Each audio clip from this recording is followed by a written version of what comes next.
Hello everyone and welcome to our final New York Film Festival video. This is the same as usual. I'm talking about Portrait of a Lady on Fire and Glenn is being the best listener. This film is a must-see and I'm gonna try to describe that without giving away anything about the plot because I walked into this movie completely blind and I didn't even watch the trailer, and in this video I'm gonna warn you to not watch the trailer. I don't even have the trailer linked in the description, which I usually do in every video. I have the trailers in the description just in case you're interested and you want to see the trailer. But with this, no, I'm not showing the trailer. I'm going to explain it in the video, but if you stick around to the end, we have a new video announced that's happening next month, probably. I mean, if it doesn't happen next month or early January, then it's not happening, but I don't see why it wouldn't. You'll know what I mean when you see it. Okay, so let's talk about the best film at the New York Film Festival. Are you ready? I'm ready. The best film that I saw at the New York Film Festival was this film called Portrait of a Lady on Fire. It's directed by Céline Sciamma. I feel like I pronounced her name correctly. She wrote and directed the film. She's directed other films such as this film called Tomboy from 2011 and this film called Girlhood, which is on Netflix. And she also wrote the screenplay for My Life as a Zucchini. So for this film, I do not want you or anyone listening or watching this video to watch the trailer. Do not watch the trailer. Under any circumstances, do not watch the trailer. If you're at an independent film theater and a shot of a lady on a boat, a white French lady on a boat comes up, just close your eyes. Close them. Don't even watch it because I feel like it gives away too much of the movie. When you watch the trailer, you sort of know where the movie is going, and I do not want anyone to have that experience at all because the only reason why I picked this film is because of the title. I looked at the title and I was like, Portrait of a Lady on Fire, that's a title. Like, that is a title. And then I went to Metacritic and it has a 93 and it won Best Screenplay at Cannes. Mm-hmm. So you already know it's well written. So do not under any circumstances. Okay, I won't Watch the trailer.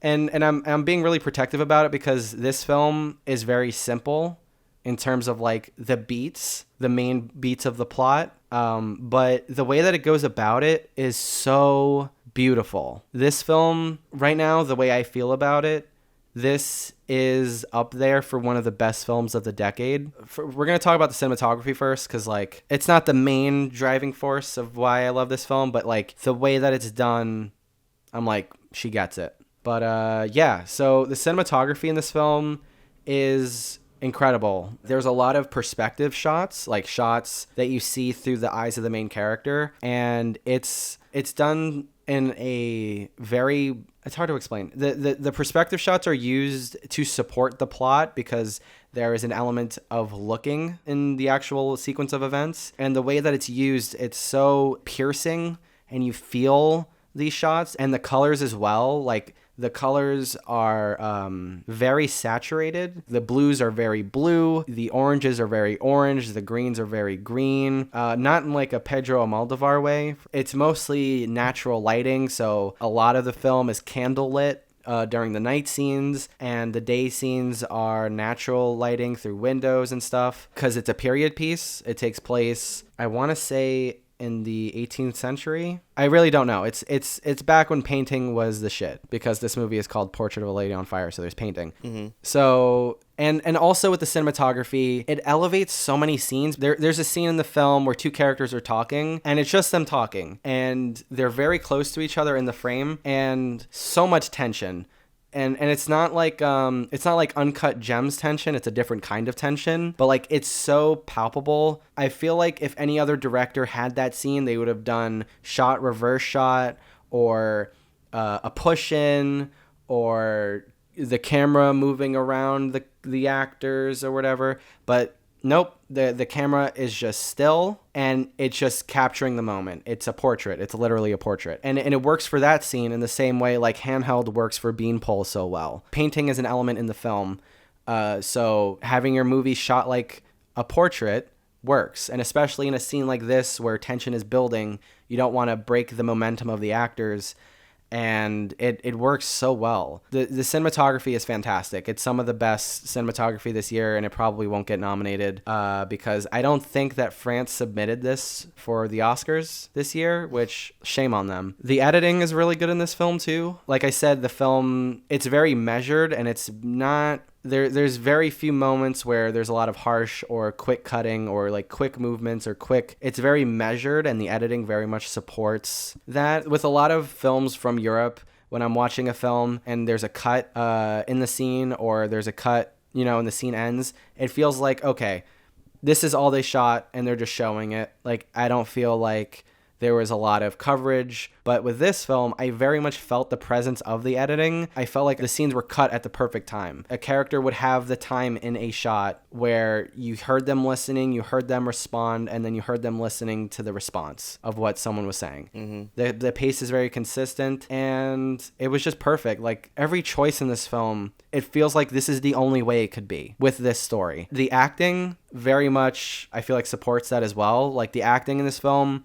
is flawless. There is not a bad note in this film. A notable thing to talk about with the acting and with the actors in particular is that all the speaking parts are women, and all the men in the movie do not talk. There is not a male speaking part in the film. They don't play a big role in the film either. They're usually in the background or doing like a physical task. But there's no male character. If they are in the film, they're usually talked about and they're never really shown, but it's pretty much an all-female movie. The casting of the actors in this film is perfect. I mean, I feel like the director was casting for faces, and the lead character, the actress who plays her, very much facially fits the character. Like, once you see her, and when you see the actor, you already know what her character traits are. When you see her, you're like, oh, she's this, she's that. And then when you see the other lead for the first time, you already have an idea of what that character is. And then the writing supports it, and it's amazing. Like, that element of the casting and your impressions of the characters also work with the characters' impressions of each other. And it's so, Glenn, this film is so well done. Mm-hmm. I mean, there's other films that do it. There's other films that have done things like that. I mean, they do it all the time, but like never in a way that is done this well and it is done this intelligently. Since this film is a period piece, you already know that costumes are going to play a heavy role in the film, and they're all fantastic. Even going back to the editing, there's moments where the editing doesn't cut away from a scene, even though, like, there's nothing going on really in the scene. I mean, there are things going on, but like in terms of plot-based narrative, there's parts where nothing is happening. Like, a character will be painting or a character will be doing a thing, and you just have time to like look at the costumes. And I feel like that's an important part as well. There was a moment where I saw a character was reaching for paint and the light hit the costume really well, and you can see the threading. It was a medium wide shot, so like you weren't particularly close to the actor, but you can see the detail and like how amazing the costumes were. There were multiple scenes like that. I was like, wow, the costumes are amazing. There's an aspect to the film that I think might turn people off, and I think it might turn you off as well. When it's introduced, when you see it for the first time, you're going to be like, that's dumb. Why? What is that? And then once that element that I'm pretty sure you're going to think is dumb pays off, you're going to be like, oh my God. Because the film is so well written. Like, the film is so well structured, and the buildup is done so well because, like I said, there is tension in the film, but it's a different kind of tension. It's there's something that is definitely going to happen because it's a film, because it's a story, because you've seen a story like this before, that in a way where it's going, but you don't know how it's going to get there, and you don't know what the actual resolution is going to be and the emotional impact of that resolution. And there's so many instances of reincorporation that honestly took my breath away. I don't know if I think I did tell you about what happened when I saw Avengers Endgame for the first time, and I had this really weird experience, like physically in my body that I guess, I don't know, for some reason, I guess I've gotten to the point with films that I'm sort of unlocking superpowers of emotion. Like, I just feel certain things now when I'm affected in a certain way. Like, when you're a kid, you cry in movies, or you feel really happy and you laugh a lot. Like, that's an emotion. That's basic. That's like level 1. And then when I saw Sophie's Choice for the first time, I felt guilty and I felt awful. and I had this giant lump in my like it was really hard for me to swallow for the rest of the day when I saw Sophie's Choice for the first time. When I saw Interstellar for the first time, I had never cried for 3 hours straight, but I did, like openly weeping. Never done that before. And then when I saw Avengers Endgame for the first time, you've had edibles. Yes. You know when it kicks in your stomach, like there's a tingling thing going on. Yeah. It kind of like spreads throughout your body, Mm-hmm. and then you can't feel your body. Okay, so that happened when I saw Avengers Endgame, but I was sober, stone cold sober, and I thought I was gonna throw up, and I couldn't move. Like I was paralyzed because I was so overwhelmed by what was happening on screen. Like I didn't even really care. Like I give Avengers Infinity War a 6. And then in this movie, Spider-Man is riding a Pegasus and he's swinging with the Infinity Gauntlet. And I was like, what the fuck? You know, stuff like that. And just the whole last 45 minutes of that film is so overwhelming. The first time I saw it, I just didn't know I didn't know what my body, like it was weird. Like I unlocked a new superpower emotionally. And then it happened again when I saw Midsummer, when the ending happened, and I was thinking about the themes of the movie and what the character was going through and her arc and how it related to me, how this is so universal, and the way that the cult was reacting to what was happening, like all of those elements coming together, and the music and the cinematography and the way that everything came together, like I had that experience again, like, and I couldn't believe it. It happened to me twice in 3 months. Never happened before in my life. And then when I saw this film, it happened again, but it was for the last shot, because the last shot is incredible. It completely disarmed me. I was in love with the movie. I was in love with the characters. I had previously cried in that movie, but I was sitting there and I was shaking and I couldn't feel my fingers or my face. And I felt this pulsing throughout my body. Like it was very spiritual, which is like, what the fuck? Like, why? It's not even real. The movie is not even real. Mm-hmm. And I'm not bullshitting. Like this happened. And so I didn't want to lose what I was thinking during the movie. So when the movie ended, I immediately pulled out my phone, and this is what I wrote. So I wrote like those simple notes, you know, all the things that I just talked about. And then I wrote this paragraph. When you take all those elements, all those details, and you put them together on screen like this, it fits together in a way that you think there is no other way this film should exist. You can pull up a microscope and look at all of the individual strokes that made this portrait some of the best that the medium of film has to offer. But to look at it from afar with all of the elements together and just taking it for what it is, it generates a feeling that I have barely, if ever, felt. At the end of the film, my eyes were filling up with tears that didn't want to come out, and my body was paralyzed from euphoria that I previously described that had overcome me, and I was smiling all at the same time in disbelief and absolute joy that I still haven't seen it all, and I probably never will. Holy fuck. So I'm very much hyping up this movie, but please just walk into it being like, yeah, Sam thought it was okay. Just go into it being like, it's a 6 out of 10. All right. Just go into it like that. I definitely will. Because then you're going to walk in and be like, oh, Sam overhyped it for me, blah, blah, blah. This film knocked me out. It really knocked me out. So with that being said, please ask me what I went through to get there. What did you go through to go see this film? This film is in French, and there were a bunch of French people around me. That's fine. I can live with that. I thought, hey, nothing will happen. I'm in the middle of this theater. I have the best seat in the theater, objectively. There's no way that this screening can go wrong. 20 minutes into the movie, the French lady next to me's phone goes off for like 30 seconds. My mind shut off for like another 3 minutes. Like, I was so upset. I was like, you're ruining this for me. I love this movie. Why are you doing this to me? And that was it. That was awful enough. 3 minutes of my life? Are you kidding? Because you're old and you don't know how to turn off your phone? That's crazy to me. So that's all I have to say about Portrait of a Lady on Fire. Do not watch the trailer. Just walk in. Just know that I liked it. Don't take in everything I just said and overhype it for yourself. Just walk in and know that it's good. What's your out of 10? Are you still undecided? I'm giving A Portrait of a Lady on Fire a a